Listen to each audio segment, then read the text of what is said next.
Hi everyone, मैं हूँ Lisa and हम देखने वाले हैं कि आपके नेक्स्ट 24 आवर्स की क्या एनर्जी होने वाली है। स्टार्ट करते हैं मेष राशि से।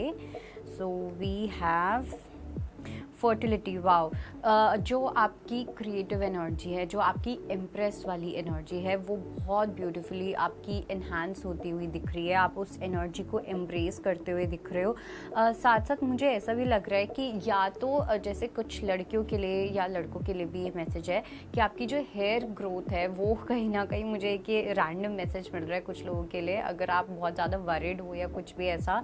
सो universe just wants to tell you कि आपकी हेयर ग्रोथ या आपकी जो हेयर क्वालिटी है वो अच्छी होती हुई दिख रही है। एंड इसका एक ये भी रीज़न हो सकता है दैट ओवरऑल जो आपकी हेल्थ है वो जो आगे जाके फिजिकल जो हेल्थ होगी वो काफ़ी ज़्यादा इम्प्रूव होने वाली है। लेट्स सी कि टॉरस के लिए क्या मैसेज है। We have the card of firm foundation. Taurus के लिए मुझे ऐसा लग रहा है थोड़ा सा आपको अपनी लाइफ में डिसिप्लिन लेके आने की नीड है। कहीं ना कहीं आप अपनी लाइफ में स्टेबिलिटी तो आप ढूंढ रहे हो, स्टेबिलिटी लाने की कोशिश भी कर रहे हो, चाहे वो किसी भी टाइप की स्टेबिलिटी हो, लेकिन कहीं ना कहीं कंसिस्टेंसी एंड डिसिप्लिन जो है वो लैक कर रहा है, जिसकी वजह से आप थोड़ा सा ऊपर जाते हो, डिसबैलेंस हो जाता है, फिर आप नीचे आ जाते हो। सो जितना ज़्यादा कंसिस्टेंट रखोगे उतना ज़्यादा ऊपर ऊपर ऊपर जाते रहोगे। लेट्स सी कि जेमिनी के लिए क्या मैसेज है। We have the card of the waiting game. I do feel कि किसी का आप वेट कर रहे हो या आप चीज़ों को बैलेंस आउट करने की कोशिश कर रहे हो। ऐसा भी लग रहा है कि आप में से काफ़ी लोग कहीं ना कहीं टाइम को बैलेंस करना चाहते थे, या बेसिकली सही टाइम का वेट करना, तब तक बैलेंस आउट करके चलना, इतना ज़्यादा एक्ट ना करना किसी सिचुएशन में या किसी पर्सन को लेके। सो वो चीज़ एक मुझे दिख रही है। एंड आई थिंक आप अभी भी एक वो बैलेंस स्टेट में ही रहने वाले हो।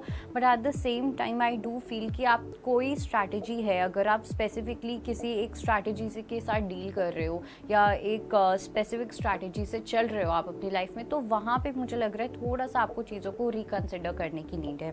लेट्स सी कर्क राशि के लिए क्या मैसेज है। We have the card of memories of love. काफ़ी ज़्यादा क्लोज फील करने वाले हो अपने लव्ड वंस के साथ। ओके, एक अच्छा खासा कनेक्शन बैठता हुआ दिख रहा है किसी पर्सन के साथ। कुछ लोगों के लिए मुझे ऐसा भी लग रहा है कि आप अपने चाइल्डहुड फ्रेंड से मिल सकते हो, चाइल्डहुड लवर से मिल सकते हो। कुछ लोगों के लिए कुछ मेरे को बेबी की एनर्जीज भी यहाँ पे बहुत स्ट्रांगली दिखाई दे रही हैं। प्रॉबेबली आपका जो स्पिरिट चाइल्ड है वो आपसे कम्युनिकेट करना चाह रहा है, कनेक्ट करना चाह रहा है। लेट्स सी कि लियो के लिए क्या मैसेज है। We have the card of movement, choices and decisions. This is a very crucial time जहाँ पे आप कुछ अपनी लाइफ के important decisions लो।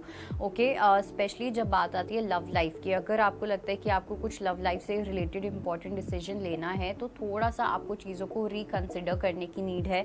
ओके, थोड़ा सा मुझे ऐसा लग रहा है कि कुछ ऐसी चॉइसेस बनानी है, कुछ ऐसी चीज़ें समझनी है जो आपको थोड़े से एक ब्रॉडर पर्सपेक्टिव के साथ समझनी है। बिकॉज अभी जो आपकी एनर्जी है ना वो ऐसी है कि बहुत ही स्पॉन्टेनियस एनर्जी की, जो दिख रहा है वो बिक रहा है, that kind of energy. But you need to see a bigger picture. Let's see कि वर्गो के लिए क्या मैसेज है।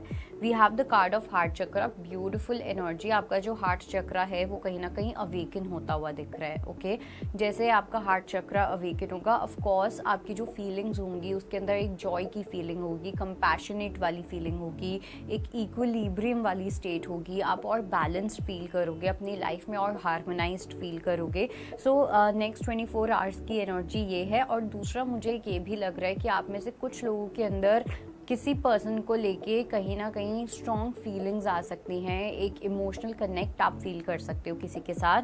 लेट्स सी कि लिब्रा के लिए क्या मैसेज है। We have the card of material harvest. Libra के लिए मुझे ऐसा लगता है कि अब थोड़ा सा आपको और ऊपर उठने की नीड है। अभी तक आपका जो भी फोकस था वो था बेसिक नीड्स पे, रोटी कपड़ा मकान या जो भी। Okay, but now if you have this, तो अब आपको यूनिवर्स बोल रहे हैं कि अब आपको थोड़ा सा और ऊपर जाने की नीड है। बिकॉज जितना आपको एक स्पेसिफिक सिचुएशन में चाहिए था, खाली फाइनेंशियली नहीं, इन जनरल ऑल्सो, जितना आपको नीड थी एक लेवल तक पहुंचने की, वहाँ तक आप पहुंच चुके हो। अब टाइम आ गया कि आप लेवल अप करो, अपनी गेम को और अपग्रेड करो। लेट्स सी कि स्कॉर्पियो के लिए क्या मैसेज है। We have the card of deception and envy. Scorpio के लिए मुझे ऐसा लगता है कि थोड़ी सी आपको अपने आसपास थोड़ी नज़र रखने की नीड पड़ सकती है, इन द सेंस कि आपके आसपास के जो लोग हैं या तो उनकी इंटेंशन थोड़ी आपको लेके ख़राब हो सकती है, एक एनवियस वाली एनर्जी हो सकती है। हो सकता है कि वो ऊपर से बहुत ज़्यादा स्वीट बन रहे हैं लेकिन पीछे से बहुत ज़्यादा दुश्मनी ले सकते हैं या दुश्मनी पाल सकते हैं आपको लेके। एक कंपेटिटिवनेस वाली एनर्जी रह सकती है, जेलसी वाली एनर्जी रह सकती है। सो जिससे भी आप डील कर रहे हो नेक्स्ट 24 आवर्स में, थोड़ा सा आपको सोच समझ के देख के डील करना है। लेट्स सी कि सैजिटेरियस के लिए क्या मैसेज है।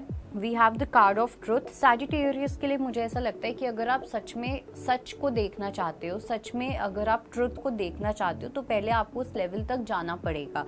ओके, बेसिकली अगर आप नीचे खड़े रहते आप ऊपर देखोगे तो ऑब्वियसली आपको वो पूरी पिक्चर नहीं समझ आएगी, आपको दोनों साइड की स्टोरीज नहीं समझ आएंगी, राइट। तो वैसे ही एक सिचुएशन में या जो भी आपकी करंट सिचुएशन है वहाँ पे आपको थोड़ा सा अपने पर्सपेक्टिव को, अपने माइंडसेट को और ज़्यादा ब्रॉडन अप करने की नीड है, जिससे कि आप सही तरीके से चीज़ों को देख पाओ। ओके, बिकॉज माया में भी तो एक रियलिटी है और रियलिटी में एक माया है। सो दोनों चीज़ों को समझना बहुत इंपॉर्टेंट है। लेट्स सी कि कैप्रिकॉन्स के लिए क्या मैसेज है। We have the card of passion ignited. मुझे ऐसा लगता है कि बहुत टाइम के बाद आप अपने अंदर एक स्पार्क फील करोगे, ठीक है। आपको कहीं ना कहीं एक ऐसा फील होगा कि कोई एक ऐसी एनर्जी, कुछ एक ऐसी फीलिंग जो बहुत टाइम से आपके अंदर नहीं थी, वो चीज़ अब आपके अंदर आती हुई दिख रही है। कहीं ना कहीं आपकी जो फायर एनर्जी है वो भी बहुत अच्छे से बढ़ने वाली है, काफ़ी ज़्यादा एक्टिव फील करने वाली हो नेक्स्ट 24 आवर्स में। अपनी बॉडी पे वर्क करना, अपने पैशन पे वर्क करना, अपने पैशन को फॉलो करना, so that is going to be your priority. Let's see Aquarius के लिए क्या मैसेज है। We have the card of material and spiritual prosperity. Aquarius की अगर मैं बात करूं तो काफ़ी कॉन्फिडेंस वाली एनर्जी मुझे दिख रही है। बेसिकली अगर आपको कहीं पे ये भी लग रहा है कि कुछ चीज़ें हैं जो आप तक नहीं पहुंच पा रही हैं, या कुछ चीज़ें हैं जो इंस्टेंटली आपके पास नहीं आ रही है, या कुछ भी ऐसा, तब भी आप उस चीज़ को लेके क्रिब नहीं कर रहे हो, तब भी आप उस चीज़ को लेके कंप्लेनिंग मोड में नहीं हो।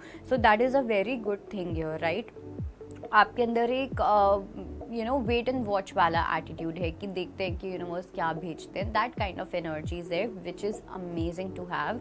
लेट्स सी स्पाइसेस के लिए क्या मैसेज है। We have the card of base chakra. थोड़ा सा अपने बेस लेवल को और स्ट्रॉन्ग करने की नीड है। जब हमारा रूट चक्र जो होता है वो एकदम स्ट्रॉन्ग होता है, मूलाधार चक्र जो होता है वो एकदम स्ट्रॉन्ग होता है, तो हम अपनी अप्रोच में, अपनी लाइफ में इतने ज़्यादा एंकर्ड होते हैं कि हमें कोई हिला नहीं सकता। मेडिटेशन में जब हम मेडिटेट करते हैं तो सबसे पहला जो हमें सिखाया जाता है वो क्या है, योगा के थ्रू, आसनास के थ्रू हम क्या सीखते हैं कि चाहे कुछ भी हो जाए लेकिन हम अपनी मेडिटेशन से हटे ना। तो वैसे ही अपने रूट चक्र पे जब हम फोकस करते हैं तो हम अपने रूट चक्र को इतना स्ट्रॉन्ग और बैलेंस कर लेते हैं कि हम मदर अर्थ के साथ इतने स्ट्रांगली कनेक्टेड और ग्राउंडेड रहते हैं कि हमें अपनी अप्रोच से या हमें अपनी लाइफ से कोई डिस्ट्रैक्ट नहीं कर सकता। That was your reading and I hope it helps. I'll see you next time. Bye. Take care.